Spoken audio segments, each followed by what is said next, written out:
এক গরিব দম্পতিকে আল্লাহ অফার দিলেন, জীবনের অর্ধেক সময় তারা ধনী থাকবে আর অর্ধেক গরিব। তারা কোনটা আগে বেছে নিল জানেন? কৃতজ্ঞতার এই অবাক করা মিরাকল জানার আগে দ্রুত ভিডিওটিতে লাইক দিয়ে চ্যানেলটি সাবস্ক্রাইব করে নিন।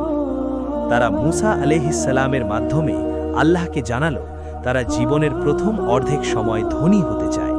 আল্লাহ তাদের প্রচুর সম্পদ দিলেন। ধনী হওয়ার পর ওই দম্পতি গরিবদের অকাতরে দান করতে শুরু করল। তারা বলল, আল্লাহ আমাদের দিয়েছেন, আমরাও আল্লাহর বান্দাদের দেব। দেখতে দেখতে জীবনের প্রথম অর্ধেক সময় পার হয়ে গেল।